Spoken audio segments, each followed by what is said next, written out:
తర్వాత హెచ్కేల్ 7:6 రాసుకోండి. తర్వాత 8:31-21 రాసుకోండి. యెషయా 44:3 ఇలా రాసుకోండి. 3 చదవమని చెప్పినగా ముందు. ఇంక పని చెప్తే ఒక పని చేస్తారు. ఏ పని చెప్తే ఆ పని చేయాలి. లేయా చదవమ్మా. యెషయా 44:3 చదవండి. వినవలేదా?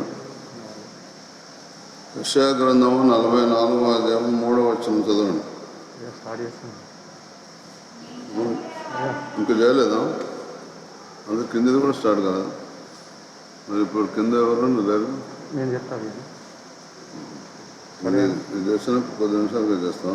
ఒక్కటే నిమిషం సెకండ్ ఇంకా 9 నిమిషాలు. అయితే దీంట్లో పుస్తకం ఉన్నప్పుడు నా దగ్గర ఉందా? పుస్తకం రాసుకోవద్దు చెప్పి దీంట్లో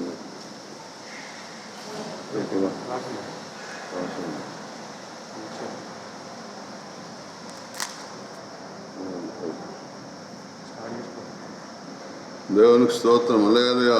చదవమ్మా.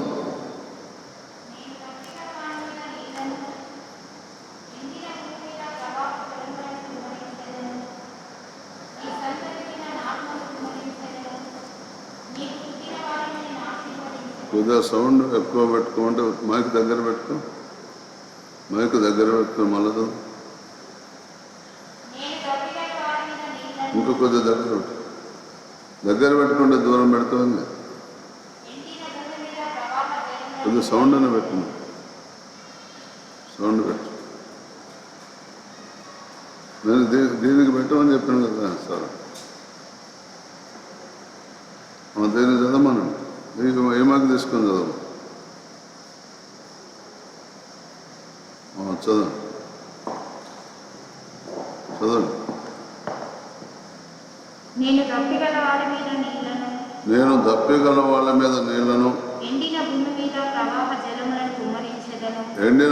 భూమి మీద ప్రవాహ జలములను కుమ్మరించదు. నీ సంతతి మీద నా ఆత్మను కుమ్మరించదను. నీకు పుట్టిన వారిని నేను ఆశీర్వదించదను. చిన్న ప్రార్థన. యెషయా గ్రంథం 44:3 మనం 3వ వచనం చదువుకున్నాం. నేను దప్పిగల వారి మీద నీళ్లను ఎండిన భూమి మీద ప్రవాహము కుమ్మరించదను. నీ సంతతి మీద నా ఆత్మను కుమ్మరించదను. నీకు పుట్టిన వారిని ఆశీర్వదించదను. జాగ్రత్తగా వినండి దేవుని వాక్యాన్ని. దేవుడు నిన్ను నన్ను ఎందువరకు కనుక్కునడం 44వ అధ్యాయం 3వ వచనం చెప్తున్నది. యెషయా గ్రంథం ఏమని చెప్తున్నది?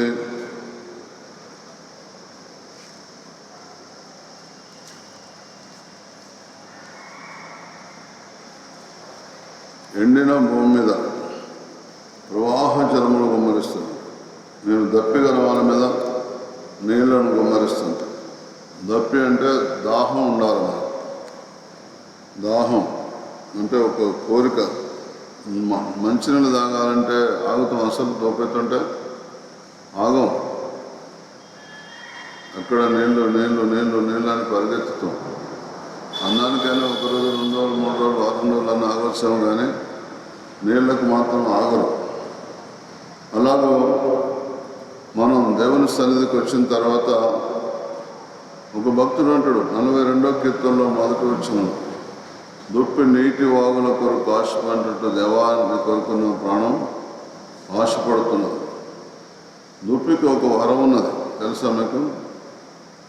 నీళ్ళు వాసన. ఇప్పుడు మన ఎండాకాలం వర్షం వస్తుంటే ఆ వర్షపు గాలికి ఆ చల్లటి గాలి మన దగ్గరకు వచ్చినప్పుడు వాన వాసన వస్తుంది అంటారు. తెలుసా మీకు? ఎక్కడ వాన కురుస్తుంది, వాసన వస్తుంది అంటారు గాలిలో. తెలుసు కదా? అలాగూ ఇదేమో వర్షం వస్తే గాలిలో నుంచి నీళ్ళు ఆ గాలి ఇటు వస్తే మనకు వాసన వస్తుంది, వాన వాసన. కానీ దుప్పికేమో ఎక్కడ ఏ గుంటలో నీళ్ళు ఉన్నాయో, ఏ చెరువులో నీళ్ళు ఉన్నాయో ఎక్కడ చెలవలో నీళ్ళు ఉన్నాయో దానికి వాసన వస్తుంది దుప్పికి. అందుకొరకే దుప్పి నీటికి వాళ్ళ కొరకు ఆశపడినట్టు దేవాన్ని కొరకు నా ప్రాణం ఆశపడుతుంది. దేవుని వైపు చూసి అని అంటున్నాను. దేవుని వైపు చూసి దేవాన్ని కొరకు నా ప్రాణం ఆశపడుతుంది. అలాగే మనం దాహం ఉన్నట్టయితే దప్పిగల వాళ్ళ మీద నీళ్లు గుమ్మరిస్తాడు. అంటే నీళ్ళు ఇప్పుడు దాహం ఉన్నవాడు నీళ్లు గుమ్మరిస్తాడు. చూడండి, మీకు నీళ్ళు మనం స్నానం చేస్తే ధూప కాదు, మన తెలుసా మీకు? స్నానం చేయనప్పుడు ఉన్నంత ధూప స్నానం చేసిన తర్వాత ధూప కాదు. ధూపైంది అసలు స్నానం చేస్తే ఆకలి కూడా కాదు. కొంతమందికి ఆకలి తినాలని అనిపించదు, అన్నం తినాలని అనిపించదు. దప్పి గల వారి మీద నీళ్లను కుమ్మరిస్తూ ఉంటాడు. ఎండిన భూమి మీద ప్రవాహ జలములు కుమ్మరిస్తూ ఉంటాడు. ఎండిన భూమి నీటి కొరకు ఎట్లా అరులు చేస్తుందో, భూమిని నరవిడిచి పగులుతుందో, దేవుని దగ్గర మనం అలాంటి ఆశ కలిగి ఉండాలి. రక్షణ కొరకు ఆశ కలిగి ఉండాలి, స్వస్థత కొరకు ఆశ కలిగి ఉండాలి, దర్శనాల కొరకు ఆశ కలిగి ఉండాలి, అభిషేకం కొరకు ఆశ కలిగి ఉండాలి. దేవుని దగ్గర నుంచి ఏదైనా నువ్వు పొందుకోవాలనుకుంటే నీకు ఆశ ఉండాలి. ఆశ గల ప్రాణాన్ని ఆయన తృప్తిపరుస్తాడు. నీ కోరికను సిద్ధింపజేస్తాడు. నీ ఆలోచన యావత్తూ సంపదపరుస్తాడు. నువ్వు ఆశ లేకపోతే ఏమీ చేయడు దేవుడు. దప్పి గల వాళ్ళ మీద నీళ్లను గుమ్మరిస్తాడు. మొత్తం వర్షాకాలం ఎక్కువ ధూప కాదు మనకు, చలికాలం కూడా ఎక్కువ ధూప కాదు, ఎండాకాలం బాగా ధూప. ఎందుకు వర్షాకాలం మరి చలికాలం ఎందుకు ధూప కదంటే గాలిలో తేమ శాతం ఎక్కువ ఉంటుంది. గాలిలో తేమ శాతం ఎక్కువ ఉంటుంది. చూడండి, మనం ఐస్ ఒక గ్లాసులు కానీ ఒక ఏదైనా ఐస్ నీళ్ళు చల్లటి నీళ్ళు ఉన్న గ్లాసు అట్లా గాలికి పెడితే బట్ ఆ గ్లాసు చుట్టూ నీటి బిందువులు పోగైతాయి తెలుసా మీకు? అంటే గాలిలో వచ్చే నీరు ఈ చల్లదానాన్ని తగిలి ఆ గాలిలోని నీరు నిజంగా నీరుగా మారిపోతుంది అన్నమాట.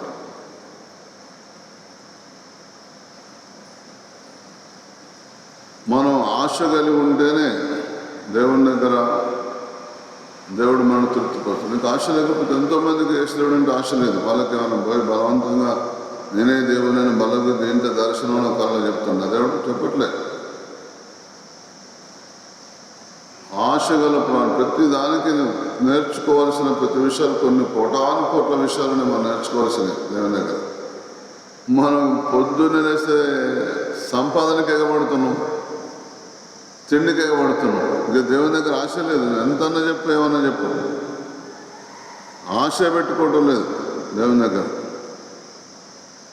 బైబిల్ చెప్తున్నది ఏమని, 123వ కీర్తన చెప్తున్నది, దాసి కనులు తమ యజమానురాలు చేతట్టు చూచినట్లు, దాసుని కనులు తమ యజమాని చేతట్టు చూచినట్లు మన దేవుడైన యెహోవాను కరుణించే వరకు మన కనులు ఆయన తట్టు చూచున్నవి. మనం ఆయన వైపు చూడాలి. ఆకాశమందు ఆసీనుడైన వాడా, నీ వర్షం ఎక్కడి నుంచి వస్తుంది? ఆకాశం నుంచి వస్తుంది. దర్శనం ఎక్కడి నుంచి వస్తుంది? ఆకాశం నుంచి వస్తుంది. స్వరం ఎక్కడి నుంచి వస్తుంది? ఆకాశం నుంచి వస్తుంది. అద్భుతాలు ఎక్కడి నుంచి సెలవిస్తే అద్భుతాలు దొరుకుతాయి? ఆకాశంలో దేవుడు సెలవిస్తే అద్భుతాలు దొరుకుతాయి. మేలు ఎక్కడి నుంచి అయితే దేవుడు సెలవిస్తే నీకు ఎవరైనా మేలు చేస్తారు. దేవుడు సెలవిపోతే ఎవరు మేలు చేయట్లేదు.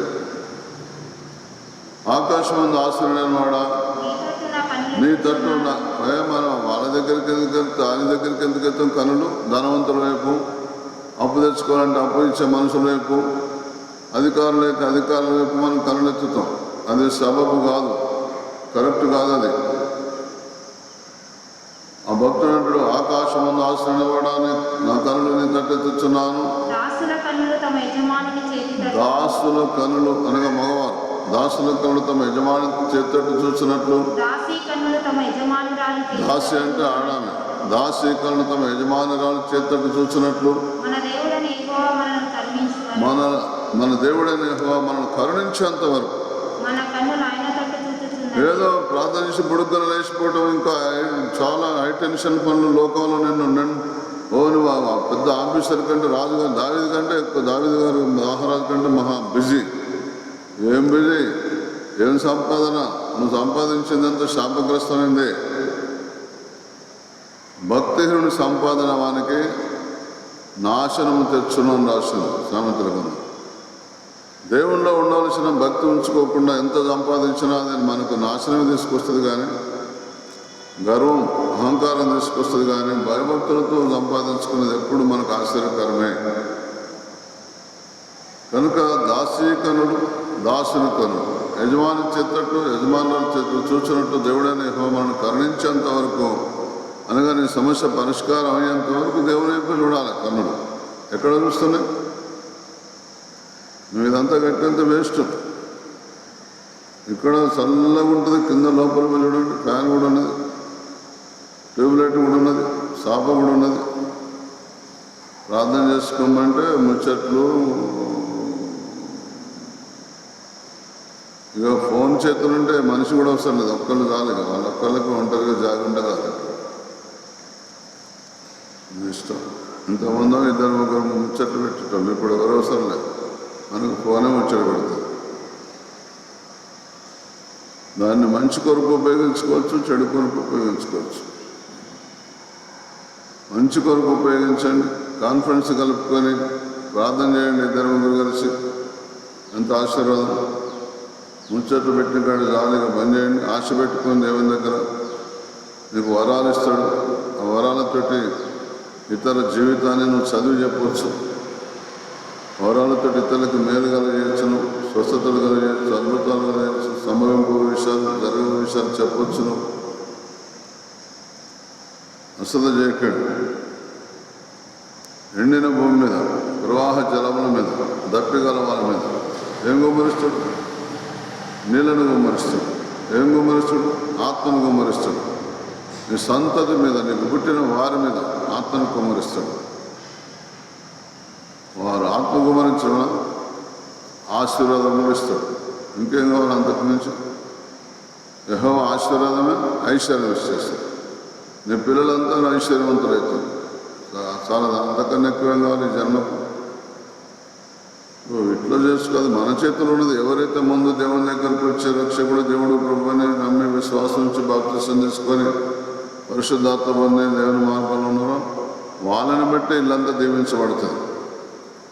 వాళ్ళని బట్టే మగవాళ్ళైతే భార్య, ఆడవాళ్ళైతే భర్త, ఆ తర్వాత పిల్లలు ఇట్లా ఆశ్రయించబడతారు.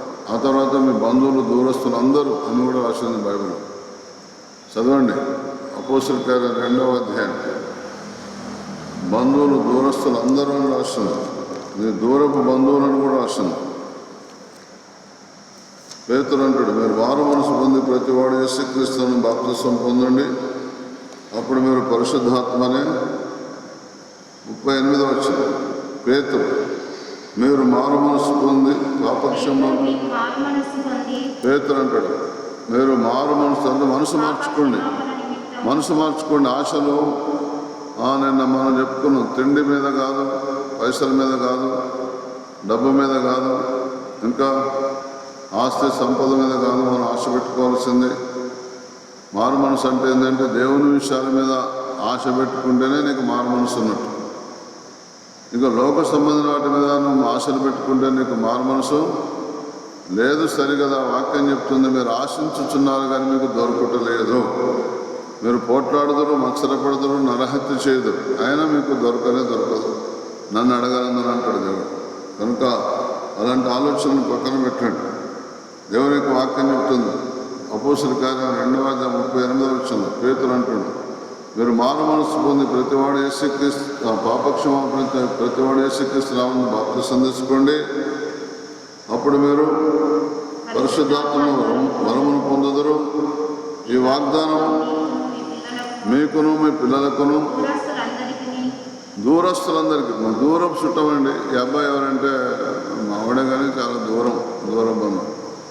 దూరస్తులందరికీ చెందునని,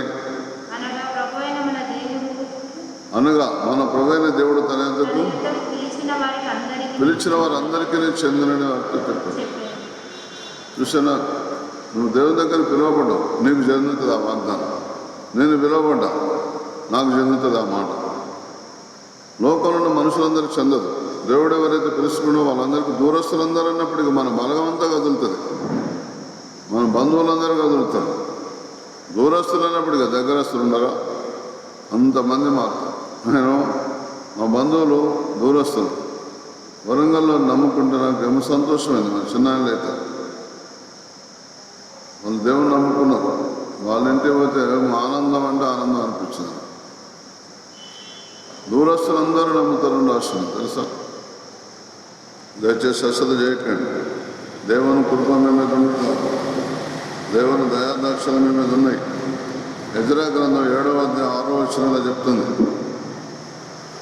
క్షమించండి అదిగా దేవుని యొక్క వాక్యం చెప్తున్నది. హెచ్కేల్ గ్రంథం 34వ అధ్యాయం 27వ వచనం. చూసిన ఫలవృక్షములు ఫలములిచ్చును, భూమి పంట పండును, వారు దేశంలో నిర్భయముగా నివసించరు. నేను వారి కాడి కట్టను తెంపి వారిని దాసులుగా చేసిన వారి చేతిలో నుండి వారిని విడిపింపగా నేను యెహోవానై ఉన్నానని వారు తెలుసుకుందరు. ఫలవృక్షములు ఫలములిచ్చును. చూడండి, పోయిన సంవత్సరం మామిడి చెట్లు కాయలేదు, ఫలవృక్షమే కానీ కాయలు కాయలేదు. కొంతమంది కొన్ని రకాల పండ్ల తోటలు వేసుకుంటారు, ఫలవృక్షాలే కానీ ఫలములు దేవుని సెలవు లేకుండా ఏదీ కాయదు. ఫలవృక్షములు ఫలములిచ్చును. ఫలవృక్షములు అంటే అర్థమైంది, మనం మారు మనసు పొందిన చెట్టు అనుకోండి, మారు మనసు తగిన ఫలాలు ఉండాలి. మనం పరిశుద్ధాత్మ పొందిన చెట్టు అనుకోండి, పరిశుద్ధాత్మ పొందిన ఫలాలు ఉండాలి. ఎవరంటారు ఈ మాట? బాప్తిస్మ యోహాను సువార్త మత్తయి సువార్తలో 3వ అధ్యాయం, మీరు మారు మనసు తగిన ఫలములు ఫలించడి, లేని యెడల గొడ్డలి చెట్టు వేరున ఉంచబడి ఉన్నది, ఇది నరకబడి అగ్నిలో వేయబడుతుంది అంటాడు. దేవుని యొక్క వాక్యం చెప్తున్నది. మారు మనసు తగిన 7వ వచనం, అతడు పరిసయ్యుల్లోను సద్వికులను అనేకులు బాప్తిస్మం పొందుట చూచి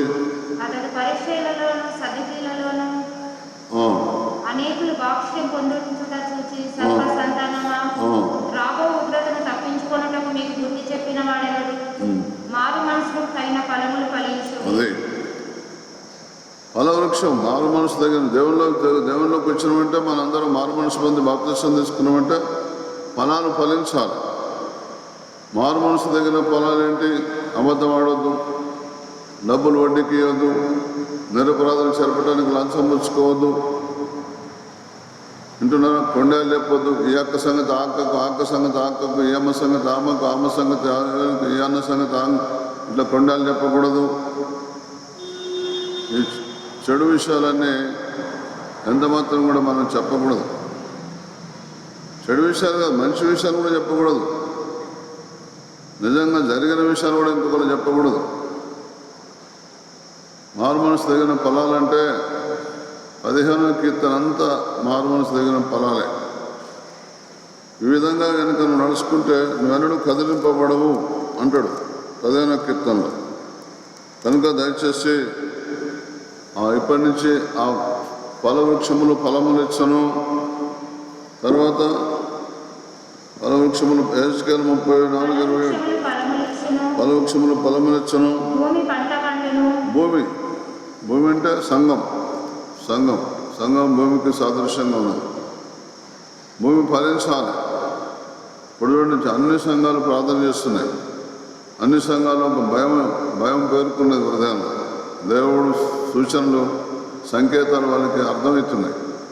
ఇప్పుడున్న క్రైస్తవులందరూ మంచిగా మారు మనసు పొందిన మారు మనసు తగిన ఫలాలు ఫలించబోతున్నారు. భూమి అనగా సంఘం ఫలించబోతున్నది. ఫలవృక్షములు ఫలములిచ్చునంటే ఖచ్చితంగా జరుగుతుంది. భూమి పంట పండునంటే ఖచ్చితంగా జరుగుతుంది. వారి దేశంలో నిర్భయముగా నివసించరు. ఇక పంటలు పండినాక ఇక మనకు భయం ఉన్నది చాలదా? నిర్భయముగా నివసించరు.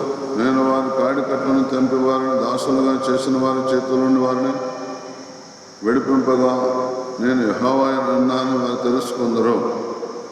కాడి కట్లు అంటే మెడ మీద కాడి ఉంటుంది, ఆ కట్టుకు పలుపులు ఉంటాయి. ఆ పలుపులు దేవుడు తెంపేస్తే దానికి స్వాతంత్రం. వెట్టి చాకరీ చేసింది, పొద్దున్నాక పని చేయించుకుంటూ మేతేయలేదు దుష్టుడు. మనం ఎంత కష్టపడ్డామో దేవునిలోకి రాకముందు ఏమీ ఫలితం లేదు. ఇప్పుడు దేవుని దగ్గరకు వచ్చినాక ఏం ఫలితం. తన ప్రియులు నిద్రించుతుండగా వారికి ఇస్తున్నాడు అంటాడు. దేవునికి ఇష్టమైన వాళ్ళట పండుకుండ తీసుకొచ్చి పెడతాట. దేవునికి ఇష్టం లేనట తెల్లవారుదనేసి అర్ధరాత్రి కనుక కష్టపడి పనిచేసినా కూడా మనం సంపాదించిందంతా చనిపోయిన సంచరేసినట్టు. నా బతుకు 36 సంవత్సరాలు అలాగే ఉండే. దేవుని దగ్గరికి వచ్చినాక లేయా దేవుడు ఫలవృక్షమును ఫలించను అని మారుమనసు తగిన ఫలాలు ఫలించటం దేవుని దగ్గర నేర్చుకోవాలి. పౌలు భక్తులు అంటాడు, రక్షణ పొందగానే దమస్కేడి దగ్గరనే గుర్రం నుంచి కింద పడంగానే కళ్ళు పోగానే దేవుని స్వరం వినబడంగానే ప్రభువా నేనేమి చేస్తున్నా, నేనేం చేయకూరుతున్నావు అంటాడు. వెంబటే ఫలాలు ఫలించడం ప్రారంభించాను. ఈ రోజుల్లో ఎవరైనా బాప్తిసం తీసుకున్న ఆత్మ పొందుకున్న వాళ్ళు ప్రభువా నేనేం చేయాలంటారా? వస్తలే అన్నారు. వాళ్ళ సొంత బుద్ధి ప్రకారం సంపాదన వైపు పరిగెత్తుతున్నారు. ఇప్పుడు మనం ఎంతోమందిని కోటీశ్వరులు చూస్తాం. ఎంతోమంది చనిపోయారు, మొత్తం ఏమీ లేకుండా కూడా చనిపోయిన వాళ్ళు ఉన్నారు. అసలు ఒక అమ్మట అయ్యా నేను చనిపోతున్నా కానీ నా ఆస్తి అంతా పేదలకు పంచిపెట్టమని అమెరికాలో. కొన్ని సంఘంలో అయితే ఇప్పుడు మన దగ్గర 700-800 మంది వచ్చేది, ఇప్పుడు ఎట్లున్నారో అట్లా మిగిలింది సంఘం వాళ్ళకి. మనకంటే కరోనా కట్టడింది కాబట్టి రావట్లేదు. వాళ్ళకి అట్లగా కోవిడ్ వచ్చి వాళ్ళ సంఘస్థులో చాలామంది చనిపోయిన, కొంచెం శేషం మాత్రమే మిగిలిన. ఆ ఎవరు కూర్చొని అక్కడ వాళ్ళ పటం పెట్టారు. ఇక్కడ పలానా కూర్చున్నది ఆయన అక్కడ పటం పెట్టారు ఒక్కొక్క కుర్చీలో. జాగ్రత్తగా వినండి, హృదయాన్ని కట్టపరుచుకొని కీడులో పడి నష్టపోకండి. మీరు ఫలవృక్షాలు ఫలించండి. ప్రేమ, సంతోషం, సమాధానం, దీర్ఘశాంతం. సంతోషం అంటే అర్థమైంది, ఉన్నా సంతోషపడు, లేకున్నా సంతోషపడు, తిట్టినా సంతోషపడు, నిందించినా సంతోషపడు, నీ మీద అబద్ధాలు ప్రచారం చేసినా సంతోషపడు. మత్తయి సువార్త 5వ అధ్యాయం 11-12 చెప్తున్నాయి. నా నిమిత్తం జనులు నిందించి హింసించి మీద అబద్ధంగా చెడ్డ మంటలు పలుకున్నప్పుడు మీరు ధన్యులు సంతోషించి ఆనందించండి. అది సంతోషించడం అంటే ఒక్కొక్క పక్కపక్క నవ్వుడు కాదు. ఎవరైనా తిట్టినప్పుడు కూడా సంతోషించడం నేర్చుకో. నా నిమిత్తం దేవుని నమ్ముకున్నందుకు కానీ సేవ చేస్తున్నందుకు కానీ నేను ఎవరన్నా నా నిమిత్తం జనులు నిందించి హింసించి మీ మీద అబద్ధముగా చెడ్డ మాటలలో పలుకున్నప్పుడు మనం ధన్యులం. అది సంతోషించాలి. ప్రేమ అంటే నీ ఇంటి వారిని ప్రేమించడం ప్రేమ కాదు, అది ప్రేమ అనబడదు. శత్రువుని ప్రేమించడం ప్రేమ అనబడుతుంది. ఇంకా అంత మాత్రమే కాదు, దేవుని వాక్యం చెప్తున్నది సంతోషించమంటుంది. అంటే నీకు ఏదైనా మేలు కలిగితే ఎగిరిగంతేసుడు కాదు, ఆ సంతోషం కాదు. ఆ సంతోషానికి సంబంధించిన వాక్యం యోవేలు గ్రంథం 2:21 రాసి ఉంటుంది. దేశమా భయపడక సంతోషించి గంతులు వేయము, యెహోవా నీ కొరకు గొప్ప కార్యాలు. అది అది ఆ సంతోషం. ఈ సంతోషం అట్లా కాదు. నిన్ను నిందించి నీ మీద చెడ్డ మాటలు పలికి నీ మీద అబద్ధాలు ప్రచారం చేస్తే సంతోషపడు. ఇవాళ పేరు సంతోషపడతారా? కోపం వస్తుంది, హృదయం అంతా రగిలిపోతుంది, మంట మండుతుంది, కీడుకు ప్రతిక్రియ చేయాలనుకున్నా. అదా ఫలం అంటే ప్రేమ, సంతోషం, సమాధానం. అందరితో సమాధానం. మనుషులతోటి మాట్లాడాలి, అందరితో కొట్లాటలు పెట్టి మొక్క మార్చుకొని మాటలు బంధు పెట్టకూడదు. మరి ఇదేం భక్తో కానీ ఆమెకు పడదు, ఆమెకు ఏమికి పడదు, మాటలు బంద్. మళ్ళీ ఇద్దరు భక్తులే. ఈమె ఈ మూల కూర్చుంటా, ఆ మూల కూర్చుంటుంది. ఇదే ఎవరు చెప్పింది ఇట్లా ఉండమని? నేను చెప్తాను అట్లా ఉండమని. సమాధానం ఉండాలి అందరితోటి. ఒకరికొకరు పడదు, తినే కడబడదు, కూర్చునే కడబడదు, తాగే కడబడదు, పని కడబడదు. ఇదేం భక్తి? కొత్త రకం ఉంది భక్తి. ఇసుండలకు పరలోకం ఉండదు కదా, భూమి మీద కూడా నెమ్మది ఉండదు. అదే ఫలించడం అంటే, సంఘం ఫలించడం అంటే ప్రేమ, సంతోషం, సమాధానం. అయితే ఆత్మఫలం ఏమనగా గలతీ 5:22 అయితే ఆత్మఫలమేమనగా ప్రేమ, సంతోషం, సమాధానం, దీర్ఘశాంతం. చాలా చాలా కాలం ఓపిక. ఇంకెంతకాలం ఓపిక పట్టాలి? ఇంకెప్పుడు మారుతాడు? ఇంకెప్పుడు మారుతుంది? ఇంకెంతకాలం ఓపిక పట్టాలి?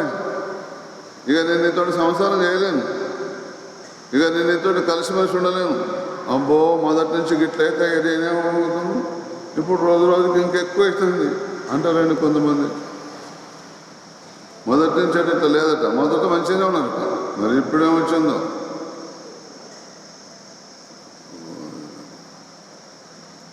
ఇదేనా దేవుడు నేర్పింది? దయచేసి జాగ్రత్తగా వినండి. ప్రేమ, సంతోషం, సమాధానం, దీర్ఘశాంతం, దయాలత్వం, దయగుణం ఉండండి. దయగల వారి మీద దయ చూపిస్తాడు ఆయన. కఠిన లేడల వికటంగా ఉంటాడు ఆయన. కనికరము గలవారు ధన్యుల వారు కనికరము పొందుదురు. మత్తయి 5:7 రాసి ఉంటుంది. నువ్వు ఇతరులను దయ చూపించు, దేవుడి మీద దయ చూపెడతాడు. నువ్వు ఇతరులను కనికరించు, దేవుడు నిన్ను కనికరిస్తాడు. నువ్వు బీదలకు సాయం చేయి, దేవుడు నీకు సాయం చేస్తాడు. బీదలను కటాక్షించోడు ధనుడు ఆపత్కాలం ముందు యెహోవాని. నువ్వు బీదలకు 50 రూపాయలు, 100 రూపాయలు, 200 ఇచ్చినా కావచ్చు. నీకు 2 లక్షలు కాదు 2 కోట్ల జబ్బు వచ్చినా నేను చేస్తాడు తెలుసా. 2 కోట్ల రూపాయలు విలువ చేసే జబ్బు వచ్చినా నిన్ను నయం చేస్తాడు, ఉత్తగానే నయం చేస్తాడు. ఆ బీదవానికి 50 రూపాయలు ఇచ్చినందుకు బాగు చేస్తాడు దేవుడు. ఆ జ్ఞానం లేదు, దయాలత్వం లేదు. దయచేసి స్వస్థత చేయకండి. వింటున్నారా? దయ ఉండాలి. మీ ఇళ్ళల్లో ఎవరైనా ముసలోళ్ళు ఉన్నారా చెప్పండి? ముసలోళ్ళు మీ ఇంట్లో ముసలోళ్ళు ఉన్నారా? మీ ఇంట్లో ఎవరైనా మీ ఇంట్లో ముసలోళ్ళు ఉంటే, ముసలివారు అంటే మీ అమ్మ, నాయన, అమ్మ, ముసలోళ్ళు ఎవరైనా ఉంటే చేయొద్దండి. వాళ్ళకి మీరు తిన్నాక వాళ్ళకి పెడతారా, ముందే వాళ్ళకి పెట్టిన తర్వాత మీరు తింటారా? ఎవరు మాట్లాడేది? ఏం మనుషులు మీరు? ముందు మనం కడిపినాక తర్వాత ముసల్లాన్ని తగ్గుతుంది. వీళ్ళేమో మంచి బిల్డింగ్లలో ఉంటారు, ముసల్లాన్ని గుడిసేస్తారు. ఇంటి వెనక గుడిసేసి, ఇంటి ముందు గుడిసేసి గుడిసెలు పెడతారు. వాళ్ళు సంపాదించాలి, వీళ్ళకి ఇవ్వాలి. దయాలత్వం లేదు. దిక్కులేని సాగులు చేస్తారు చూసారుగా లోకంలో. ఇసొంటి కేసులే అన్నీ. ఏం కేసులు అనుకుంటున్నారు? ఇసొంటి కేసులే. తీర్పు తీస్తాడు దేవుడు. నువ్వు ఏ కొలత కొలుస్తావు నీకు అదే కొలత కలబడుతుంది. దిక్కులేని సావులు. హెలికాప్టర్ నుంచి సముద్రలేస్తున్న శవాలని. గంగా నదిలో వందల శవాలట చూసినా. ఉత్తరప్రదేశ్లో ఎవడ దగ్గర పెడతాడు, ఇంతమంది వస్తుంటాను ఇట్లా వారేస్తున్నారు మొత్తం శవాలని, కుప్పలు. ప్రభుత్వాల మీద నిందలు మోపితే సరిపోదు, వాళ్ళ ప్రతిఫలం దేవుడు ఇస్తున్నాడు. సృష్టికర్త ఇస్తున్న ప్రతిఫలం అది. బైబిల్ చదివితే అర్థమవుతుంది. నువ్వు బైబిలే దగ్గర రానివైతే నీకేమర్థమవుతుంది? ఇక మరి ఆ చచ్చిపోయినాక ఎక్కడికి పోతావు మరి నువ్వు? అది తెలియదు. తెలిసిన చెప్తే నమ్మవు. జాగ్రత్తగా వినండి, అశ్రద్ధ చేయకండి. ఇక అయింది పోయింది. ఇప్పుడన్నా మారు మనసు పొందండి, బాప్తిసం తీసుకోండి, పరిశుద్ధాత్మను వరం పొందండి, ఫలించండి. చెట్లు ఫలవృక్షములు ఫలించాలి, భూమిలో పండాలి. నువ్వు ఒంటరిగా ఉన్నా కూడా నీ దగ్గర పొలాలు ఉండాలి. సంఘంలో ఉంటే కూడా పొలాలు ఉండాలి. నీ వంతు పొలాలు కనబడాలి. నువ్వు ఒంటరిగా ఉన్నా కూడా నీ దగ్గర పొలాలు ఉండాలి. మారు మనసు తగిన పొలాలు ఉండాలి. పరిశుద్ధాత్మ పొందితే పరిశుద్ధాత్మ తగిన పొలాలు ఉండాలి. నువ్వు సంఘంలో ఉన్నా కూడా సంఘంతో అంతటి కలిసి ఫలించే వ్యక్తిగా, ఫలించే చెట్టుగా, ఫలించే భూమిగా ఉండాలి. లేయా 104వ కీర్తన 17వ వచనం. చూసినా, నువ్వు కనుక ఫలించే చెట్టులాగుంటే, నువ్వు కనుక ఫలించే భూమిలాగా, పండే భూమిలాగా ఉంటే అక్కడ పక్షులు తమ గూళ్ళు కట్టుకొనును. అచ్చట సరళ వృక్షముల పైన కొంగలు నివాసం చేస్తున్నవి. కొంగలు అంటే అపవిత్రమైన పక్షి. మన ద్వారా కూడా అన్ని జనులు కూడా బతకాలి. మనని బట్టి, మన వ్యాపారాన్ని బట్టో, మన ప్రార్థన బట్టో, మన సహాయాన్ని బట్టో, మన ఆదరణ బట్టో, మన ఓదార్పును బట్టో అన్ని జనులు కూడా బతకాలి. అక్కడ సరళ వృక్షాలు ఉంటాయి, అక్కడ రకరకాల చెట్లు ఉంటాయి. ఆ చెట్ల మీద పక్షులు గూళ్ళు కట్టుకోవాలి. సరళ వృక్షముల పైన కొంగలు నివాసం చేయాలి. అన్ని జనులు కూడా మన ద్వారా బతకాలి. మనం మాత్రం ఒకప్పుడు అన్ని జనులం కాదా? కాబట్టి అశ్రద్ధ చేయకండి. పరమగీతాలు 2వ అధ్యాయం 9వ వచనం. నా ప్రియుడు ఎదివలె ఉన్నాడు. నా ప్రియుడు ఇర్రివలె. ఇర్రి అంటే ఏందో తెలుసా మీకు? ఇప్పుడు మీకు ఎప్పుడైనా అడవికి పోతే, ఇప్పుడు లేవులే అడవికి పోయినా ఏం కనపడవు, ఆ యూట్యూబ్లో తప్ప. ఆ యూట్యూబ్లో కనపడేది కూడా అడవి కాదు. అది పెద్ద పుల్లు, సింహాలు, చిరుతపుల్లు, గుడ్డెలుగులు, ఒంటెలు, గంటలు, ఏనుగులు, ఇంకేదో ఇది ఏంటంటే దాన్ని ఏమంటారు, ఒంటెలు, గంటలు, అవన్నీ కూడా అది అడవి కాదు. పెద్ద జూ పార్క్ అనమాట. కొన్ని వందల వేల ఎకరాల జూ పార్క్ అనమాట. నిజంగా అడవి కాదు. ఇప్పుడు ఎట్లయిందంటే లోకమే అడవైపోయింది, అదే ఊరైపోయినట్టయింది.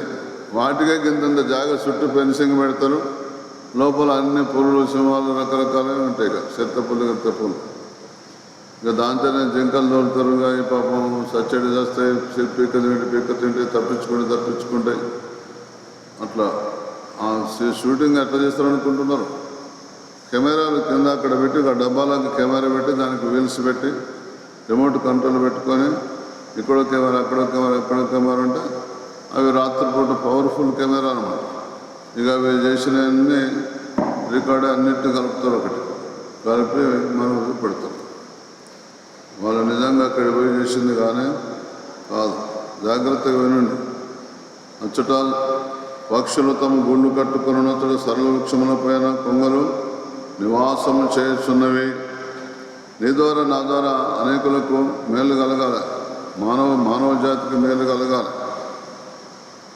ప్రసంగి గ్రంథం, అదే పరమగీతాల గ్రంథం 2వ అధ్యాయం 9వ వచనం. నా ప్రియుడు ఎర్రి వలె ఉన్నాడు. ఎర్రి అంటే లేడి, దుప్పి, జింక, ఇంకా ఏదో రకరకాల మనుబోతు, వెనుబోతు అంటాం కదా మనం.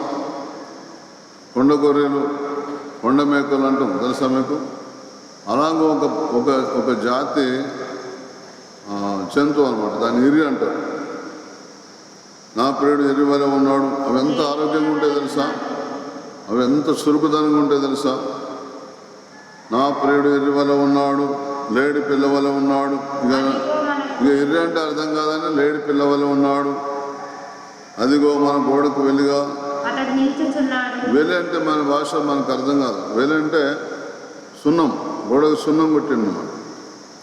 యేసుదేవుడు సంఘానికి ఎట్లున్నాడంటే గోడకు సున్నం కొట్టి ఎట్లుంటాడో ఇప్పుడు మనకు అట్లా అతుక్కొని ఉన్నాడు ఆయన. మీతో కూడా ఉంటా, మీ లోపల ఉంటున్నాడు ఆయన. సున్నం మళ్ళీ బయటికి రమ్మంటే వస్తుందా? రాదు. యేసు ప్రభు కూడా నీ దగ్గర నుంచి పొమ్మంటే పోడు. సత్యనారాయణ ఏమంటే ఉంటాడు. ఈ ఎలా మారుతుందో, రేపు మారుతుందో, ఎల్లుండి మారుతుందో, ఈ బోధన మారుతుందో, కోవిడ్ వస్తే మారుతుందో, జ్వరం వస్తే మారుతుందో, ఏడుసు వస్తే మారుతుందో, తలకాయ నొప్పి పెడితే మారుతుందో, గుండె ఆపరేషన్ చేపిస్తే మారుతారు, కిడ్నీలు తీస్తే మారుతారు. ఇంకెన్ని దేవుడు పెట్టినే. దయ్యం, గియ్యం, భూతం, పిశాచ, మంత్రం, గింత్రం అనకండి. రక్తం ఇచ్చుకొనడు నిన్ను. నిమ్మెల్లో ఒక పురుషుడు నిమ్మెల్లో తాళి కడితే ఎంత బాధ్యత ఉందో అంతకన్నా ఎక్కువ బాధ్యత. ఇంకా వాళ్ళని విడాకులు ఇస్తారు కానీ దేవుడు విడాకులు ఇచ్చే దేవుడు కానే కాదు అసలు. ఆయన ఎర్రి వల్ల ఉన్నాడు, లేడి పిల్ల వల్ల ఉన్నాడు, గోడకు వెలిగా ఉన్నాడు. సున్నం మన బయటికి గురించి వస్తుందా సున్నం? అట్లా ఉన్నాడు దేవుడు నాకు. కిటికీల నుంచి చూస్తున్నాడు నిన్ను. కిటికీ కంతకుండా, కంత అంటే రంధ్రం. దానికి రంధ్రం ఉన్నది. వడ్లాయన ఎట్లా చేసిండో తలుపు చెక్కలు పెట్టినప్పుడు దానికి రంధ్రం ఉన్నది. ఆ రంధ్రం నుంచి చూస్తున్నాడు నన్ను దేవుడు నన్ను చూడటం లేదు అనకండి. దేవుడు మన నడవడి, ప్రవర్తన అంతా చూస్తాడు. మన హృదయం అసలు తెలుసా? సామెతల కింద రాస్తుందో దేవుడు ఆకాశం నుంచి చూస్తే భూమి కాదు, భూమి కింద ఉన్న పాతాళం కూడా చక్కగా స్పష్టంగా కనబడుతుంది ఆయనకు. వింటున్నారా? ఇక్కడ ఎట్లా ఉన్నాడు? ఎర్రి వల్ల ఉన్నాడు, లేడి పిల్ల వల్ల ఉన్నాడు. వెలిగా ఉన్నాడు, కిటికీ గుండా చూస్తున్నాడు, కిటికీ కంతల గుండా కూడా చూస్తున్నాడు. తలుపు వేసినావు అనుకో కంత నుంచి కూడా చూస్తున్నాడు. అంత ప్రేమ ఆయనకు మనం ఉంటే అసలు విడవడు. నిన్ను విడవను ఎడబాయనా నేనే నీకు నీడలాగా ఉంటానని, పగలు ఎండ దెబ్బకు నీడగాను అని రాసిండే. నీడ మనం విడిచిపెట్టిపోతుందా?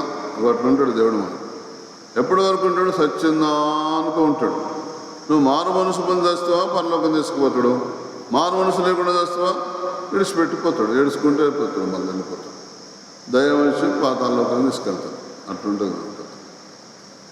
అందుకొరకే ఫలించండి. ఫలిస్తే నీకు పరలోకమే, ఫలిస్తే భూలోకంలో సుఖశాంతులే. ఇప్పుడు ఈ సంఘం అంటే ఫలించబోతుంది, భూమి పంట పండబోతుంది, ఫలవృక్షాలు ఫలాలు ఇవ్వబోతున్నాయి. వారి దేశములో నిర్భయముగా నివసించరు. నేను వారి కాడికట్టును తెంపి వారిని దాసులుగా చేసిన వారి చేతుల నుండి వారిని విడిపించుదును. చూసారా దేవుడికి ఎంత గొప్ప కృపదిస్తున్నాడో. విడిపింపగా నేను యెహోవాను ఉన్నానని వారు తెలుసుకుందరు. ఇంతకుముందు నేను యోవేలు గ్రంథం 2:21 చెప్పాను కదా, ఏమైనా దేశమా భయపడకు సంతోషించి గంతులు వేము, యెహోవా గొప్ప కార్యములు చేస్తున్నాడు. నేనైతే మీరు నమ్మండి, నేను కోవిడ్ వచ్చినప్పుడు బొంబాయిలో ఉన్నా. బొంబాయి నుంచి గోందీ వెళ్ళాను. గోందీ అంటే ఔరంగాబాద్ దగ్గర ఉంటుంది. ఔరంగాబాద్ దగ్గర ఒక చిన్న పల్లెటూరులో గోందీలో ఉన్నా. ఇక తెల్లారి నుంచి లాక్డౌన్ ప్రకటించబోయే ముందు ఇక ప్రకటన చేశాను. ఇక అదే లాస్ట్ బస్సు. ఔరంగాబాద్ వచ్చి బస్సు ఎక్కి సీట్లు లేవన్నాడు. ఒక 2-3 గంటలు బస్ స్టాండ్ నిలబడితే మొత్తానికి ఒక బస్సులో ఒకటే సీటు ఖాళీ ఉన్నది. తెల్లారేసరికి హైదరాబాద్ వచ్చేస్తుంది. ఔరంగాబాద్ వచ్చి దేశమా సంతోషించి గంతులు. అప్పటి నుంచి ఇప్పటికి కూడా హైదరాబాద్ పోయినా ఎన్నోసార్లు, రాజమండ్రి పోయినా, గుంటూరు పోయినా, ఇంకెక్కడెక్కడెక్కడో ఇళ్ళల్లో అక్కడెక్కడ కూడా పెళ్ళిళ్ళకు సభలకు పోతున్నా. ఎందుకు ఈ వాక్యం నాకు వచ్చిందంటే, దేశమా సంతోషించి గంతులు వేయి, యెహోవా గొప్ప కార్యం చేశాడు. ఏంటిదంటే మన చుట్టూ కోవిడ్ ఉన్నది, దేవుని దయ వల్ల కోవిడ్ రాలేదు. దేవుని కాపుదల ఉంటుంది. ఆయన మన గోడకు సున్నంలాగా ఉంటాడు. ఆయన సున్నం పైన సున్నం అంటే ఆయనకే తగులుతుంది, కానీ ఆ కోవిడ్ ప్రభావం మనకేం తగలదు. నాయందు మీరును మనం ఆయన లోపల ఉంటే మనకేం తగులుతుందిగా. మీ అందున్న ఆ మాటలను, ఆయన మాటలు మన లోపల ఉంటే అది ఎందుకు తగులుతుంది మనకు? దయచేసి అశ్రద్ధ చేద్దని. ఆయన ఒక్కరినే ప్రేమిస్తాడు. 100 కోటికి అందరినీ ప్రేమిస్తాడు. అందరూ చేస్తున్నారు, నిర్లక్ష్యం చేస్తున్నారు, అశ్రద్ధ చేస్తున్నారు, వేరే వైపు మనసు పెట్టుకుంటున్నారు. ఆయన కిటికీ కూడా చూస్తున్నాడు, కిటికీ కంత కూడా చూస్తున్నాడు. కిటికీలు వేసుకుంటే ఎంత ప్రేమ నీ మీద ఆయనకు. తిమోతికి రాసిన 2వ పత్రిక 1వ అధ్యాయం 14వ వచనం, నీకు అప్పగింపబడిన ఆ మంచి పదార్థం మనలో నివసించి పరిశుద్ధాత్మ వలన కాపాడు. చదవండి. నీకు అప్పగింపబడిన ఆ మంచి పదార్థములను, నీకు అప్పగింపబడిన ఆ మంచి పదార్థం మనలో నివసించి పరిశుద్ధాత్మ వలన కాపాడము. మనకు మంచి అంతా మంచి చేయటానికి అన్నీ మంచి ఇచ్చాడు. మంచిదేందో చెడేందో చాలామందికి అర్థం కావట్లేదు. మంచి చేసే వాళ్ళందరూ మంచి వాళ్ళు, చెడు చేసే వాళ్ళందరూ చెడు. నీకు మంచి చేసేటోడని ముందే ఎట్లా తెలవాలి? మరి చెడు చేసేవాడని ముందే ఎలా తెలవాలి? వివేకం ఉన్న వాళ్ళకి తెలుస్తుంది, వివేకం లేని వాళ్ళకి తెలియదు. అంటే దేవునితో సంబంధం ఉన్న వాళ్ళకి తెలుస్తుంది, దేవునితో సంబంధం లేని వాళ్ళకి తెలియదు. అందుకొరకు అక్కడక్కడ మోసపోయే క్రైస్తవులను చూస్తున్నాం మనం. పేతురు రాసిన 2వ పత్రిక 1వ అధ్యాయం 7వ వచనం, భక్తి యందు సహోదర ప్రేమ యందు దయను అమర్చుకునుడి.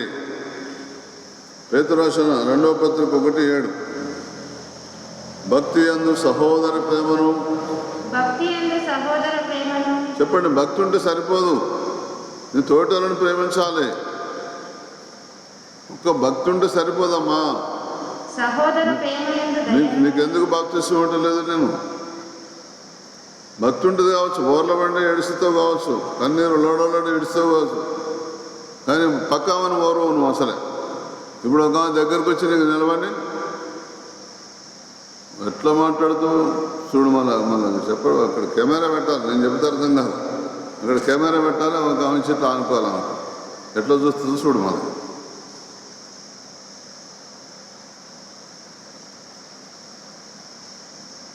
నేను చెప్తే మీకు ఎవరికి అర్థం కాదు. భక్తి అందు సహోదర ప్రేమను, సహోదర ప్రేమ కాదు, బైబిల్ ఏం చెప్తుంది? తన సహోదరుని ద్వేషించుకోవడం నరహంతకుడు అని చెప్తున్నది. నువ్వు నరహంతకురాలుగా నా కళ్ళల్లో కనబడుతుంటే నీకు ఎట్లా బాప్తిస్తావు అని చెప్పు. నువ్వే చెప్పు, బాప్తిస్తాం ఎట్లా కాదు. నువ్వు ఎవరు ఓరవనే ఓరవా, ఎట్లా బాప్తిస్తామని చెప్పండి. నేను గుడ్డెండి అవుతాను, దేవుడు నన్ను కోప్పడతాడు. నువ్వు ఎట్లా ఆమె ఊకంటుంది, ఊకంటిస్తావా? అయినా సరే మొన్న నెల సరే ఏగలేక పోయి నీళ్ళని పడితే మునగదు. ఎంత మునిగినా మునగదు. మొత్తం ఎన్నిసార్లు 10 సార్లు మునిగిపోయి మునుగుతాను. ఇక దానిలే నీకు ఆరు మనుషులేంది, ఏం మునుగుతామని బయటికి రామని తీసుకొచ్చారు. మళ్ళీ ఎప్పుడన్నా చూద్దానే మారు మనసు వచ్చినాక. దయచేసి జాగ్రత్తగా వినండి. మునిగేటోళ్ళ చక్కగా ఉన్నారు. అమ్మరాదేమని ఆమెను మునిగిన ఆమె మీద నేను నిందలు మోపుతుంది. మునిగిన వాళ్ళు ఏమైనా చక్కగా ఉన్నారా? మునిగిన వాళ్ళు మాత్రం ఓరలేని ఉండారా? మాట్లాడలేని ఒకళ్ళు.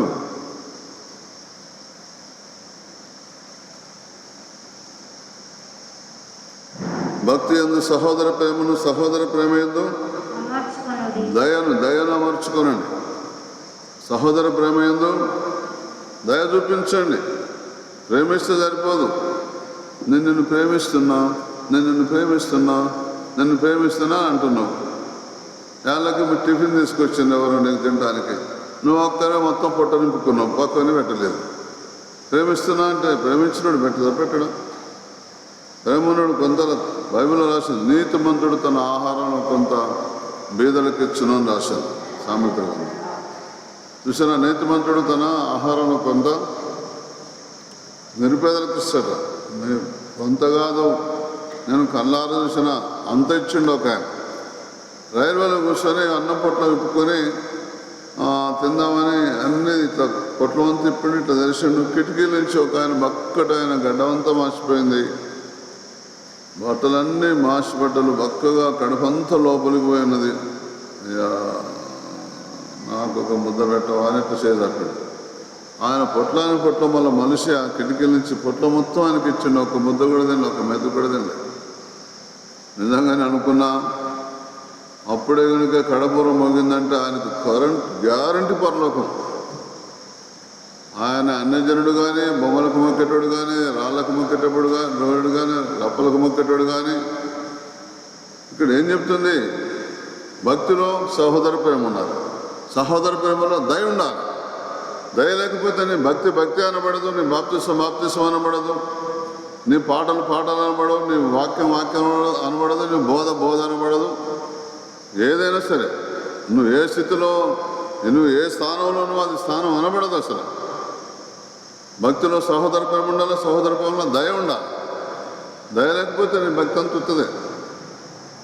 నాకు ఎవరైనా ఇక్కడ ఛాయ్ తీసుకొస్తే వీళ్ళందరూ ఛాయ్ తీసుకొచ్చినట్టయితే నాకు తీసుకురా, లేకపోతే తీసుకోవాల్సి నేను ఛాయ్ వద్దు, నాకేమవుతాను సార్. నేను చెప్పేది ఒకటి చేసేది ఒకటే. మరి వాళ్ళందరూ గుటకలేస్తుంటే నేను గుట్టా తాగలను. వాళ్ళ ఉత్తగా గుటకలేస్తే నేను నిజంగా గుటకలేసి తాగను. అట్లా ఒప్పుకోను అసలు. నువ్వు తాగితే తాగు, తింటే తిను, కానీ నీ సంగతి వేరు, నా సంగతి వేరు. వింటున్నారా? మరి మీరు ఎట్లా చేస్తారో నా జరగదు. వాళ్ళు అంటారు, అయ్యగారు మీకు వాళ్ళకు కూడా తీసుకొస్తా, నువ్వైతే తీసుకొచ్చి ఆడబెట్టు, దాన్ని మూత పెట్టు చల్లారకుండా. వాళ్ళకు వచ్చిన దానిక నేను తాగనే తాగాను. చూడండి కావాలంటే, నేను చెప్పేది నిజమాబద్ధం. చూడండి, నిజమాబద్ధం తేలిపోతుంది. పరీక్ష చేయండి. మరి జాగ్రత్తగా వినండి. ఒకవేళ బలవంతంగా ఒక గుట్టుక నేను తాగుదామా అని లోపల పెట్టినా నాకు మనస్సాక్షి ఉన్నది, లోపల గద్దిస్తుంది. ఎంబట తీసుకొచ్చి మళ్ళీ అక్కడ పెట్టి మూత పెడతారు. తెలుసా నీకు? ఒకవేళ మర్చిపోయి ఆ నలుగురు ఉత్తగానే ఉన్నారు, నేను ఒక సిప్పు తీసుకొని ఇట్లా అన్నాను అనుకో, లోపల మనసు ఏంటి వాళ్ళందరూ ఎట్లా ఉన్నారు, నువ్వేం తాగుతావు అడబెట్టి ఉంటుంది. అంతే. కొంతమంది మనస్సాక్షి వాత వేయబడ్డది, మనస్సాక్షి వాక్యానికి విరుద్ధంగా నడిచే మనస్సాక్షి. వాత వేయబడ్డది, మూర్ఖత్వంలోకి వెళ్ళిపోయింది, గుణవంత స్వభావంత. భక్తులు ఏమి ఉండాలా? సహోదర ప్రేమ. సహోదర ప్రేమ ఉండాలా? దయ ఉండాలి. దయ, నువ్వు దయ చూపించాలి. నీతిమంతుడు తన ఆహారంలో కొంత బీదలకు ఇచ్చునని రాసింది. ఇవాళ వస్తాను. అశ్రద్ధ చేయకండి. దేవునికి స్తోత్రం. హల్లెలూయా. గలతీయులకు రాసిన పత్రిక 5:14 ఇలా చెప్తుంది. ధర్మశాస్త్రం అంతే ధర్మశాస్త్రం అంతయు నిన్ను వలని పొరుగువాని ప్రేమించుము అను ఒక్క మాటలో సంపూర్ణమైన. ఇంత పెద్ద ధర్మశాస్త్రం అనేది మోషే భక్తుడు 5 గ్రంథాలు రాశాడు. ఆదికాండం, నిర్గమకాండం, లేవికాండం, సంఖ్యాకాండం, ఇంకా ద్వితీయోపదేశకాండం వింటున్నారా? ఇట్లా అన్ని కాండాలు రాశాడు. ఇవన్నీ రాసిన మంచిదే. సంఖ్యాకాండం ఇవన్నీ రాసిన మంచిదే. కానీ 5 కాండాలు అర్థం ఏంటంటే నిన్ను వల్లే నీ పొరుగువాన్ని ప్రేమించు, అంతే. నీకు ఏది కావాలని ఆశపడుతున్నావో అది ఇతరులకు కూడా కావాలని ఆశపడు. నా అప్పులు తీరాలని ఆశపడ, ఇతరుల అప్పులు కూడా తీరాలని ఆశపెట్టుకోవాలి. నాకు సంతానం కావాలని ఆశపడు, ఇతరులకు కూడా సంతానం కావాలని ఆశపడాలి. నాకు మేలు కావాలని కోరుకుంటే ఇతరులు కూడా మేలు కావాలని కోరుకోవాలి. నేను అది నిజమైన భక్తి, అది మారు మనసు కలిగిన భక్తి. దయచేసి అశ్రద్ధ చేయొద్దని ప్రభుపేటని మీకు మనవి చేస్తున్నాను.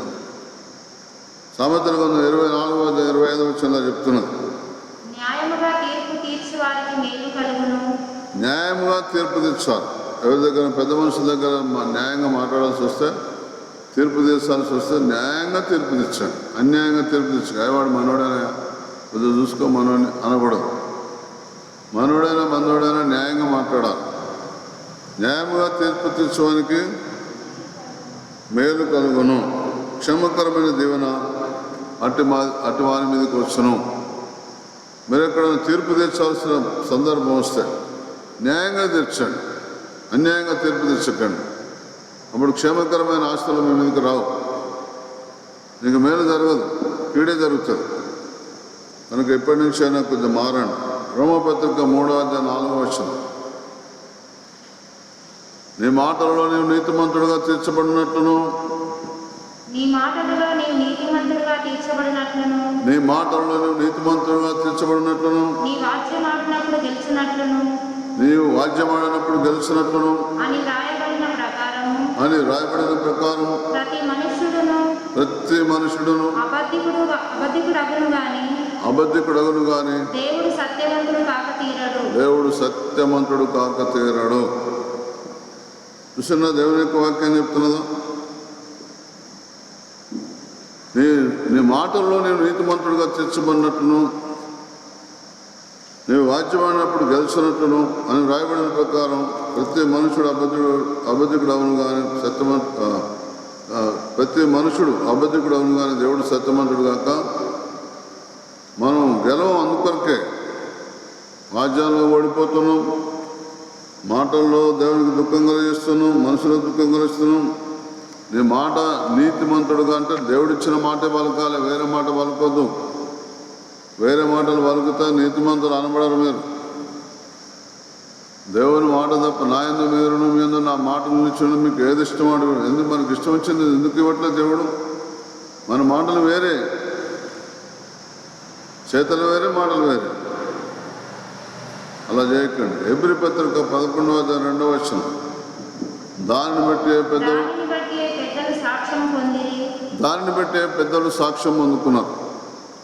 పెద్దలు మన పితరులందరూ కూడా గొప్ప సాక్ష్యం పొందుకున్నారు. నోటి మాటను బట్టే, జాగ్రత్త నడవటాన్ని బట్టే గొప్ప మంచి భక్తిపరులు అంత సాక్ష్యం పొందుకున్నారు. దావీదు ఎలాంటి వాడయ్యా, ఇర్మియా లాంటి వాడు, యెషయా లాంటి వాడు, హెజ్కేల్ లాంటి వాడు, దావీదు లాంటి వాడు, సమూయేలు లాంటి వాడు, సొలొమోను లాంటి వాడు. ఇట్లా తీర్పులు పొందుకున్నారు వాళ్ళు. మన పితరులందరూ కూడా సాక్ష్యం పొందుకున్నారు. మంచివాడని సాక్ష్యం పొందుకున్నారు. అందుకొరకే మత్తయి సువార్త 5:7 చెప్తుంది, కనికరము గలవారు ధన్యులు, కనికరమును గలవారు ధన్యులు, వారు కనికరము పొందుదురు. వారు కనికరము పొందదురు. చూసిన కనికరాలు ఎవరికైతే, కనికరం అంటే దయాగుణం. ఒక ఆయన భర్త భార్యత్వ విషయంలో నా దగ్గరకు వచ్చి ప్రార్థన చేయించుకున్నారు. ఎన్ని దాదాపు 25 సంవత్సరాల క్రితం కాజన్నారు. ఆయనకు కనికరములు గలవారు జనులు కనికరం పొందుతారని నేను చెప్పాను వాక్యం. ఆయన వచ్చిండు ప్రార్థన చేయమని ఈ వాక్యం ఆయన గురించి చూపించాను. అయ్యా నువ్వట నీ భార్యను కొడతావట, నీ భార్యను ఓరవట, మరి నువ్వు భార్యను ఓరు మళ్ళీ దేవుని దగ్గరకు వచ్చి దేవాలను కనికరించిన ఆయన నా బాధలు చేశారా, నా కష్టాలు చేశారా అంటావట. అంటే అబ్బా నిజామయ్య గారు కరెక్ట్ చెప్పింది మీరు అన్నాడు. మరి ఇప్పుడు ఏం చేయాలంటే నీ భార్య నువ్వు ఏమనొద్దు, అప్పుడు నీకు దేవుడు నువ్వు ఏది అడిగినా నీకు ఇస్తాడు. కనికరములు గలవారు ధన్యులు, వారు కనికరం. నువ్వు కనికరం చూపించు, దేవుడు నిన్ను కనికరిస్తాడు. నువ్వు చూపించే కనికరం గింతంతే కావచ్చు, నీకు కావలసినంత కనికరం చూపెడతాడు దేవుడు. కనికరం ఎక్కడి నుంచి వస్తుందంటే సామెతల గ్రంథం 28:13 అతిక్రమలు దాచిపెట్టుకునేవాడు వర్ధిల్లుడు, ఒప్పుకొని విడిచిపెట్టేవాడు కనికరము పొందును. లేదా 28:13 అతిక్రమములను దాచిపెట్టువాడు వర్ధిల్లడు, చూసారా దేవుని యొక్క వాక్యం. అతిక్రమములు దాచిపెట్టుకునేవాడు వర్ధిల్లుడు, వాటిని ఒప్పుకొని విడిచిపెట్టువాడు కనికరము వాడిని ఒప్పుకొని విడిచిపెట్టేవాడు కనికరం పొందును. దేవుని దగ్గర నుంచి నీ కనికరం రావాలంటే నీ అతిక్రమాలన్నీ ఒప్పుకోవాలి. అవును ప్రభువా, నిజమే నిజమే నిజమే నిజమే నిజమే నిజమే, సహోదర ప్రేమ నాలో లేదు, నిజమే నిజమే నిజమే, నువ్వు చెప్పింది కరెక్టే, నేను ఇబ్బంది పెట్టినా దుఃఖ పెట్టిన మాటలు నీతిమంతుడుగా లేను, అప్పుడప్పుడు ఇష్టం చెట్టు మూర్ఖ మాటలు మాట్లాడతా, అజ్ఞానం మాటలు మాట్లాడతా, అవివేక మాటలు మాట్లాడతా, తొందరపడి మాట్లాడతా, నిజమే నిజమే అన్నీ ఒప్పుకోవాలి. ఒప్పుకొని విడిచిపెడితే మాత్రం కనికరం అందుకుంది. ఒప్పుకొని మళ్ళా కొనసాగిస్తే మాత్రం కనికరమా కనికరం. ఆయన కనికరములు మితి లేనివి 119వ కీర్తనలో రాసి ఉంటుంది. దేవుడు ఎంత కనికర స్వరూపుడు అంటే మితి ఉండదు. ఇక ఇంత కొలబద్దాన్ని ఉండదు. ఒకసారి 2 సార్లు నీకు సాయం చేస్తానడు. ఆయన కనికరములు మితి లేనివి. అసలు నీకు ఎంత గొప్ప మేలు చేయాలో ఆయన దగ్గర ఏర్పాటు చేయబడ్డాయి. దేవుడు నిన్ను రక్షించడానికి అనుకున్నాడు, దీవించడానికి అనుకున్నాడు. ఆయన కనికరములు మితిలేని కనికరములు నీకు ప్రత్యక్షపరచడానికి నేను అనుకున్నాడు. కనుక మితిలేని కనికరాలన్నింటినీ పొందుకోవాలంటే 119వ కీర్తన 156 యెహోవా నీ కనికరములు మితిలేనివి, నీ న్యాయ విధిని బట్టి నన్ను బ్రతికింపము. మితి లేవు కనికరాలకు దేవుని దయ. అంత గొప్ప కనికర స్వరూపుడు ఆయన. కనుక దయచేసి మన దగ్గరే కనికరం. మనం ఇంతకాలం దేవుని వాక్యం వింటున్నాం, ఇంత బాప్తిసం ఎన్ని సంవత్సరాలు అవుతుంది, ఇంత నిజమైన వాక్యం వింటున్నాం. మేమైతే కల్తీ వాక్యమే లేదు, ఉన్నది దేవుడు ఇచ్చిందే ఇస్తున్నాం. అయినా నీకు మార్పు రాకపోతే, అయినా నువ్వు మరి ఫలించకపోతే అట్లా చెప్పు. ఇప్పటి నుంచి దేవుడు అంటాడు, మీరు ఫల వృక్షములను ఫలించబోతున్నాయి, మీరు తప్పకుండా ఫలించబోతున్నారు. దేవుడు మీకు సహాయం చేయబోతున్నాడు. భూమి పంట పండబోతుంది. ఒకవేళ మీకు సంఘం ఉంటే సంఘం ఫలించబోతుంది. భూమి పంటే పంట. తెలుసా, ఇది నాకు అప్పగించిన భూమి, ఇది నాకు అప్పగించిన చెట్లు. నేను ఫలించాలి మొట్టమొదటి. భూమి అంటే మన హృదయమే. హృదయంలో నుంచి అంత పంట రావాలి. ఎప్పుడైతే పంట వస్తుందో ఫల వృక్షాలు ఫలిస్తాయో, భూమి పండు మనం ఏంటి పళ్ళ వృక్షాలు, ఏ పళ్ళ వృక్షాలు తెలుసు? మనం సీతాఫలం మనమే, అరటిపండు మనమే, దానిమ్మ పండు మనమే, మామిడి పండు మనమే, ఇంకా ఏదైతే ఆరోగ్యకరమైన అంజూరు పండు మనమే, ఒలివ పండు మనమే, ద్రాక్ష పండు మనమే. ఒకరికి ద్రాక్ష పండులాగా ఉన్నారు, ఒకరికి అరటిపండు లాగా ఉన్నారు. అరటిపండు ఒలిసిపెట్టినట్టు చెప్తాంటే చిన్నపిల్లలకు అట్లా అరటిపండు పెడతాం. అట్లా మనం ఎవరితో ఎలా మాట్లాడనో అదే అనమాట పొలం అంటే. అలా మాట్లాడితే మాత్రం ఇక మీకు దేవుని యొక్క వాక్యం చెప్తున్నాడు. దేవుడు నిన్ను దృష్టిస్తాడు ఎప్పుడు, నిన్ను ప్రేమిస్తాడు ఎప్పుడు, నీకు అప్పగించిన పదార్థాన్ని పరిశుద్ధాత్మ ద్వారా నువ్వు కాపాడుకోవాలి. దేవుడు నీకు ఇంత రక్షణ ఇచ్చాడు, దాన్ని నిర్లక్ష్యం చేసి పోగొట్టుకోకూడదు. భక్తిలో సహోదర ప్రేమ కలిగి ఉండాలి, సహోదర ప్రేమలో దయ కలిగి ఉండాలి. ధర్మశాస్త్రం అంతా ఒకే మాట చెప్తుంది, నిన్ను వాళ్ళని పొరుగువారిని ప్రేమించమని ఒక్క మాటలో సంపూర్ణం చేశాడు. ఆయన వల్ల ఆయన పొరుగువారిని ప్రేమిస్తే, ఎవరి వల్ల నా వల్ల నా పొరుగువారిని ప్రేమిస్తే నా దగ్గర తప్పులు చూపి నాదుడే లేడు భూమి మీద. ఒకవేళ మీరు నా మీద నిందలేశాను అనుకోండి, దేవుడి దగ్గర చెవిటంలాగా ఉంటాడు, మీ మాటలు వినలేనాడు దేవుడు. నువ్వు అందరినీ ప్రేమిస్తావు అనుకో, నీ ఇంట్లో నీ భార్య, నీ పిల్లలు, లేకపోతే ఇంకెవరెవరో మీ బంధువులు మీరు చెడ్డవారంటే దేవుడు ఒప్పుకోడు. అతడు ఎంత మంచోడో నీకేం తెలుసు. నిన్న ఒక ఆయన కడుపుగా ఏడుస్తుంటే 2 రోజులు చన్నం లేనానికి అన్నం పెట్టాడు, నీకు తెలుసా అంటాడు. ఏం చెప్తావు నువ్వు జవాబు? దేవుడు అన్నీ చూస్తుండు. కిటికీ తలుపేసుకుంటే కూడా కిటికీ కంత నుంచి కూడా చూస్తాడు దేవుడు. నీ మాటలను బట్టి నువ్వు నీతిమంతుడిగా తీర్చబడతావు. నువ్వు వాద్యమైనప్పుడు ఖచ్చితంగా గెలుస్తావు. నువ్వు నీతిగా ఉండు. నీతోటి 1000 మంది వాద్యమాడినా కూడా వాళ్ళు 1000 మంది ఓడిపోతారు తెలుసా. ఒక క్రైస్తవుని మీద ఊరోళ్ళందరూ కేసు పెట్టింది, కానీ కోర్టు ఏం చేసింది, క్రైస్తవుని పక్షాన ఉండి ఆ ఊరోళ్ళందరినీ ఓడించింది. దేవుడు నీతిగా ఉన్నాడు, అంతే. దేవుడు సహాయం చేస్తాడు. దేవునికి స్తోత్రం. హల్లెలూయా. ప్రార్థన చేసుకుందాం, ఒప్పుకుందాం, చెప్పుకుందాం. అశ్రద్ధ చేయకండి. మీరు ఫలించబోతున్నారు, మీరు ఫలవృక్షాలు. మీరు రాబోయే దినాల్లో ఫలించబోతున్నారు. మీరు భూమి పంట పండబోతుంది. మీ భూమి వారి దేశంలో నిర్భయంగా నివసిస్తారు. ఇప్పటి నుంచి నీకు భయభీతులు లేకుండా నివసించబోతున్నావు. నేను వారి కాడికట్టును తెంపి వారిని దాసులుగా చేసిన వారి చేతుల నుండి వారిని విడిపించదును.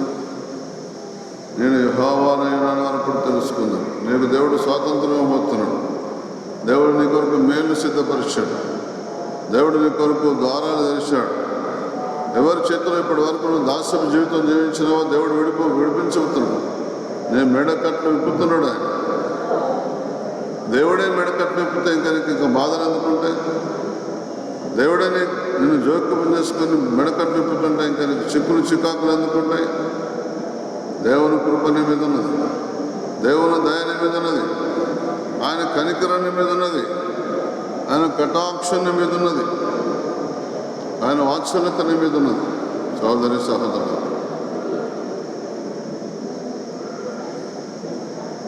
సహోదరులు, దేవుడిని ప్రేమిస్తున్నాడు, దేవుడిని దీవిస్తున్నాడు, దేవుడిని ఫలింపజేయబోతున్నాడు. దేవుడిని భూమిగా ఉంటే పంట పండబోతున్నది.